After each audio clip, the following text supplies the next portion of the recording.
Assalamualaikum warahmatullahi wabarakatuh. Perkenalkan, nama saya Putri Nurhaliza, NPM saya 242392. Di sini saya dari kelas 4C. Mata kuliahnya yaitu Telaah Kurikulum dan dosen pengampunya Bapak Tio Gusti Satria, Magister Pendidikan. Di sini saya akan menjelaskan materi tentang memahami elemen kurikulum 2013 dan kurikulum merdeka.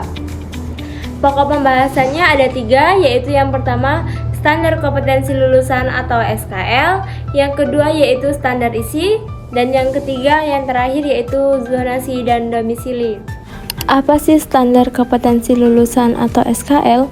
Standar kompetensi lulusan adalah kualifikasi kemampuan lulusan yang mencakup sikap, pengetahuan, dan keterampilan. Standar kompetensi lulusan tersebut berfungsi sebagai kriteria dalam menentukan kelulusan peserta didik pada setiap satuan pendidikan yang dirujuk untuk penyusunan standar pendidikan lain dan merupakan arahan peningkatan kualitas pendidikan secara mendasar pada jenjang pendidikan. Tetapi di sini saya akan membahas tentang definisi standar kompetensi lulusan kurikulum 2013. Yang tadi kan kita membahas definisi standar kompetensi lulusan SKL. Yang sekarang kita bahas yang kurikulum 2013.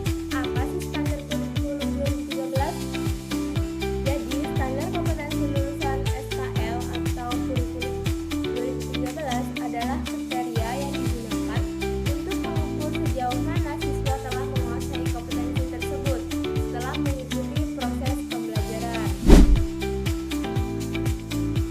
Namun, dalam K13, standar kompetensi lulusan memiliki 3 aspek yang mencakup.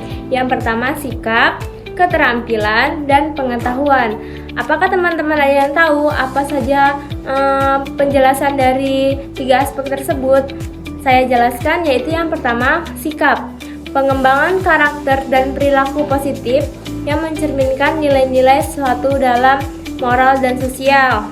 Sedangkan pengetahuan yaitu memiliki pengetahuan faktual dan konseptual dengan rasa ingin tahu berdasarkan ilmu pengetahuan dan teknologi. Lalu yang terakhir, keterampilan, yaitu memiliki kemampuan dan bertindak yang produktif dan kreatif dalam abstrak dan konkret. Yang selanjutnya yaitu definisi standar kompetensi kurikulum merdeka. Apa itu standar kompetensi kurikulum merdeka? Standar kompetensi kelulusan atau SKL dalam kurikulum merdeka merujuk pada kriteria atau kemampuan yang harus dicapai oleh peserta didik pada akhir suatu jenjang pendidikan. Dalam kurikulum merdeka, kompetensi lulusan lebih menekankan pada pengembangan potensi individu secara holistik yang tidak hanya fokus kepada pencapaian kognitif, tetapi juga aspek afektif atau sikap dan psikomotor atau keterampilan. SKL dalam kurikulum merdeka juga mencakup beberapa aspek. Yang pertama yaitu kompetensi inti atau spiritual, sosial, pengetahuan. Lalu yang kedua yaitu ada karakter dan etika. Lalu yang ketiga ada keterampilan akademik dan sosial. Materi yang selanjutnya yaitu tentang definisi standar isi. Menurut Kementerian Pendidikan dan Kebudayaan Republik Indonesia yang saya ambil dari bukunya, yaitu merujuk pada kriteria meminimalisir tentang materi pembelajaran dan kompetensi yang harus dikuasai oleh peserta didik.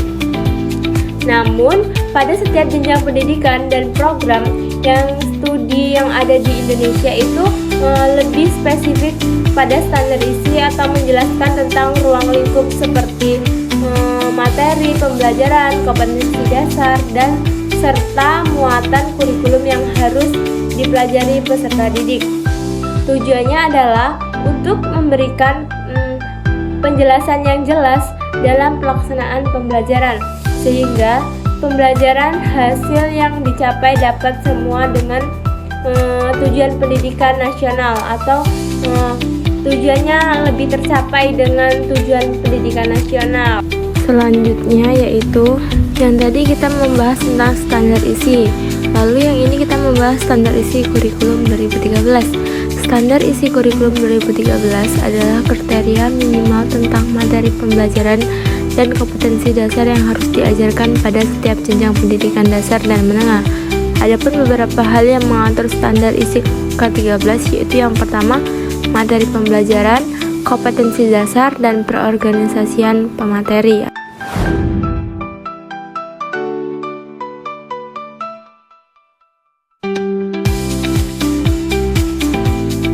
Yang terakhir yaitu tentang definisi zonasi dan domisili, yaitu zonasi dalam kurikulum 2013 yaitu mengacu pada sistem pembagian wilayah untuk menentukan sekolah yang dapat diakses oleh peserta didik berdasarkan kedekatan dengan tempat tinggalnya atau domisilinya. Zonasi bertujuan untuk meratakan akses pendidikan dan mengurangi ketimpangan antara wilayah perkotaan dan perdesaan. Lalu yang kedua yaitu domisili dalam kurikulum 2013 yaitu merujuk pada tempat tinggal yang tercatat dalam dokumen resmi seperti kartu keluarga atau KK atau KTP dan digunakan sebagai dasar dalam menentukan ketersediaan akses pendidikan bagi peserta didik tersebut. Domisili ini menjadi acuan utama dalam penerimaan peserta didik, terutama dalam kebijakan zonasi. Yang selanjutnya yaitu definisi zonasi dan domisili dalam kurikulum Merdeka. Apa sih zonasi dalam kurikulum Merdeka? Zonasi adalah penerimaan peserta didik baru atau PBDB yang berdasarkan pada wilayah geografi tempat tinggal peserta didik tersebut. Sama sih seperti definisi zonasi 2013 yang saya sebutkan sebelumnya. Dalam kurikulum Merdeka, zonasi digunakan untuk menyeimbangkan distribusi siswa di sekolah dalam suatu wilayah tertentu. Namun, domisilinya berbeda dengan definisi zonasi domisili 2013. Kalau domisili ini mengacu pada tempat tinggal atau tetap alamat. Dalam sistem donasi domisili berperan penting menentukan sekolah mana yang bisa diakses oleh seorang peserta didik.